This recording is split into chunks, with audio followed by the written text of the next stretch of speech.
സ്വരാജ് പറഞ്ഞ കാര്യങ്ങളാണ്, പറഞ്ഞ കാര്യങ്ങൾ നമ്മൾ കേട്ടിട്ടുണ്ടോ? സുധീഷ് കേട്ടിട്ടുണ്ടോ?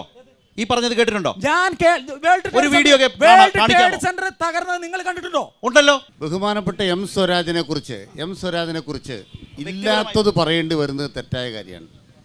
ഞാൻ ആദ്യമായിട്ടാണ് അങ്ങനെ ഒരാൾ ചിന്തിക്കുന്നത്, ഇങ്ങനൊരു കള്ളം പറയുന്നത് കേൾക്കുന്നത്. കള്ളങ്ങൾ പലതും കേട്ടിട്ടുണ്ട്. കയ്യും കാലും വെച്ച നുണകളാണ് ഇദ്ദേഹം പറയുന്നത്. ശരി സുധീഷ്, നേരത്തെ LDF പ്രതിനിധി പറഞ്ഞൊരു പ്രധാനപ്പെട്ട കാര്യമുണ്ട്. അഡ്വക്കേറ്റ് അനിൽകുമാർ പറഞ്ഞത് നിങ്ങൾക്ക് ഇവിടെ ഒരു സ്ഥാനാർത്ഥിയെ പോലും കിട്ടാതിരുന്ന, അല്ലെങ്കിൽ നിങ്ങളുടെ മൈൻഡ് സെറ്റ് മറ്റൊന്നായിരുന്നു, മത്സരിക്കുക പോലും വേണ്ട എന്ന നിലയിൽ ചിന്തിച്ച ഒരു പാർട്ടി BJP കേരളത്തിൽ ഈ അടുത്ത കാലമാകെ പരിശോധിച്ചാൽ ആദ്യമായിട്ടാണ് അങ്ങനെ സംസാരിക്കുന്നത്. നിങ്ങളുടെ പുതിയ പ്രസിഡന്റ് സംസാരിക്കുന്നത് ആ വിധത്തിൽ. എന്നിട്ടൊടുവിൽ UDF-നകത്ത് നിന്ന ഒരു നേതാവിനെ നിങ്ങൾ പുറത്തേക്ക് കൊണ്ടുവന്ന് മത്സരിപ്പിക്കുന്നു. ഇതിനർത്ഥം നിങ്ങൾക്ക് ആളില്ലാത്തത് കൊണ്ടാണോ? അദ്ദേഹത്തിൻ്റെ കൂടി ചോദ്യമാണ്. ഞങ്ങൾ ആദ്യം തന്നെ പറഞ്ഞൊരു കാര്യം, ഈ തിരഞ്ഞെടുപ്പ് എന്തിൻ്റെ പേരിലുണ്ടായിട്ടുള്ളതാണ്?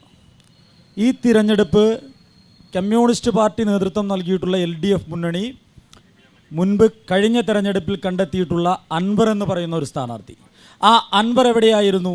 അൻവർ കുറേ കാലം കോൺഗ്രസ്സിലായിരുന്നു. കോൺഗ്രസിൻ്റെ വലിയ ചരിത്രം പറയാൻ ശേഷിയുള്ള, അല്ലെങ്കിൽ അത്ര ചരിത്രമുള്ള ഒരു കുടുംബത്തിൽ നിന്ന് വന്നിട്ടുള്ള അൻവർ പിന്നെ കോൺഗ്രസ്സിൽ നിന്ന് മുരളീധരൻ്റെ ഗ്രൂപ്പിലേക്ക് പോയി. അങ്ങനെ പോയി പിന്നെ ഇവരെല്ലാവരും ഇവിടെ ഒരിക്കലും കമ്മ്യൂണിസ്റ്റ് പാർട്ടിക്ക് ഒരിക്കലും ഇവിടെ ജയിക്കാൻ സാധിക്കില്ല എന്നറിഞ്ഞപ്പോൾ കൊണ്ടുവന്നിട്ടുള്ള ഒരാളാണ്. കോൺഗ്രസിൻ്റെ ചരിത്ര പശ്ചാത്തലമുള്ള അൻവറിനെ കൊണ്ടുവന്നിട്ട് സ്വതന്ത്ര സ്ഥാനാർത്ഥിയാക്കി വിജയിപ്പിച്ചെടുക്കുകയാണ് കമ്മ്യൂണിസ്റ്റ് പാർട്ടി ചെയ്തിട്ടുള്ളത്. കമ്മ്യൂണിസ്റ്റ് പാർട്ടി എത്ര മുൻപെയാണ് നമുക്കറിയാം, എത്ര മുമ്പെയാണ് ഈ ഇവരുടെ ചിഹ്നത്തിൽ മത്സരിച്ചിട്ടുള്ളത് എന്നുള്ളത്. ദേവദാസ് പൊറ്റക്കാടൊക്കെ കുറേ മുമ്പുണ്ടായിരുന്ന ആളുകളാണ്. ഈ പറയുന്ന നമ്മൾ ഇവിടെ നിന്ന് സംസാരിക്കുമ്പോൾ, പൂക്കോട്ടുംപാടത്ത് നിന്ന് സംസാരിക്കുമ്പോൾ സഖാവ് കുഞ്ഞാലിയുടെ മണ്ണാണ്. സഖാവ് കുഞ്ഞാലി എന്ന് പറഞ്ഞ ആ കാലഘട്ടത്തിലെ ഏറ്റവും പ്രഗത്ഭനായിട്ടുള്ള കമ്മ്യൂണിസ്റ്റ് പാർട്ടിയുടെ നേതാവ് അവിടെ നിന്ന് ഈ പറയുന്ന സ്വരാജിലേക്ക് എത്തി നിൽക്കുമ്പോൾ VS-നെ വെട്ടി പട്ടിക്കിട്ട് കൊടുക്കണമെന്ന് പറഞ്ഞിട്ടുള്ള കമ്മ്യൂണിസ്റ്റ് പാരമ്പര്യമാണ് സ്വരാജിനുള്ളത്. ആ പാരമ്പര്യമുള്ള സ്വരാജാണ് ഇന്ന് മത്സരിക്കുന്നത്. ആ സ്വരാജിനെ പറ്റി പറയുമ്പോൾ ഞാൻ പറഞ്ഞു തന്നു, ഈ സ്വരാജ് ഏത് വിധത്തിലൊക്കെയാണ് ഓരോ കാര്യത്തിലും സംസാരിച്ചിട്ടുള്ളത് നമുക്കറിയാം.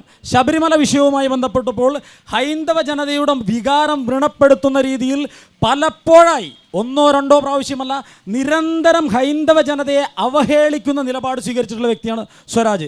അതുകൊണ്ട് തന്നെ ഇനി തൃപ്പൂണിത്തറയിലോ എവിടെ മത്സരിച്ചാലും സ്വരാജിന് ജയിക്കാൻ സാധിക്കില്ല എന്ന് കൃത്യമായ ബോധ്യമുള്ളത് കൊണ്ടാണ് കമ്മ്യൂണിസ്റ്റ് പാർട്ടി അവിടെ നിന്ന് പായയും കിടക്കയും ഒക്കെ എടുത്തുകൊണ്ട് ഇങ്ങോട്ട് കൊണ്ടുവന്നിട്ടുള്ളത്. രണ്ടാമത്തെ കാര്യം, നിങ്ങളുടെ സ്ഥാനാർത്ഥിയെ കുറിച്ച് ചോദിക്കുമ്പോൾ സാധാരണ ഒരു ചർച്ചയിലേക്ക് വരുമ്പോൾ സ്വന്തം സ്ഥാനാർത്ഥിയെ കുറിച്ച് വാചാലനാകുന്ന പാർട്ടി പ്രതിനിധികളെ കണ്ടിട്ടുണ്ട്.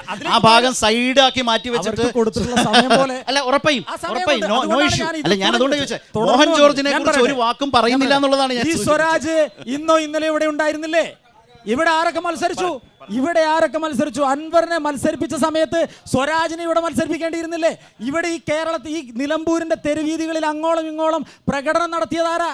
അന്ന് കമ്മ്യൂണിസ്റ്റ് പാർട്ടിയാ. അന്ന് സ്വരാജ് ഇവിടെ ഉണ്ട്. സ്വരാജിനെ സെറ്റിൽമെന്റ് ചെയ്യാൻ വേണ്ടി തൃപ്പൂണിത്തറയിലേക്ക് അൻവറിന്റെ പണം വാങ്ങി കൊണ്ടുപോയി മത്സരിപ്പിച്ചു.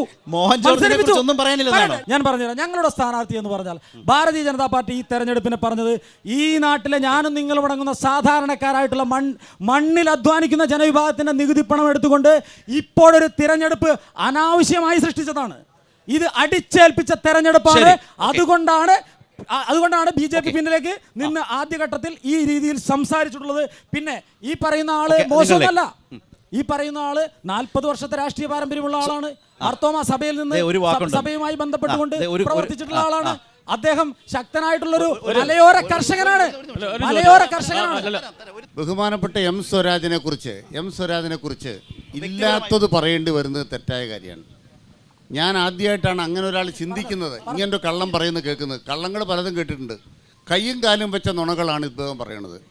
VS അച്യുതാനന്ദനെ പോലെ മഹനീയനായൊരു നേതാവാണ്. സഖാവ് സ്വരാജിന് വേണ്ടി ഏറ്റവും കൂടുതൽ തെരഞ്ഞെടുപ്പിക്കാൻ വേണ്ടി നടത്തിയ തൃപ്പൂണിത്തറയിൽ. അതിൻ്റെ ഉൽപ്പന്നം കൂടിയാണ് സ്വരാജ് എന്ന MLA. 2016 സ്വരാജ് അല്ല, 2025 സ്വരാജ്. 2016 സ്വരാജ് അല്ല, 2020 സ്വരാജ് എന്ന് പറയാൻ കാരണം എന്താണ്? മല ഇളകി വരുമ്പോൾ ഒരു വാക്കുകൊണ്ട്, ഒരു നിലപാടുകൊണ്ട് ഈ നാട്ടിലെ വർഗീയ ശക്തികൾ ഞെട്ടി വിറയ്ക്കുന്ന ഒരാളായി സ്വരാജ് മാറി. അതുകൊണ്ട് വർഗീയ ശക്തികളോട് പറയുന്നത് സ്വരാജിനെതിരെ നുണ നിർമ്മിക്കരുത്. തൻ്റെ ഇടമുണ്ടെങ്കിൽ സ്വരാജിന് മറുപടിയായി ഒരു വരി പറയാൻ തൻ്റെ ഇടമുള്ള ഒരാൾ നിങ്ങളുടെ കുലത്തിൽ ജനിച്ചിട്ടുണ്ടോ?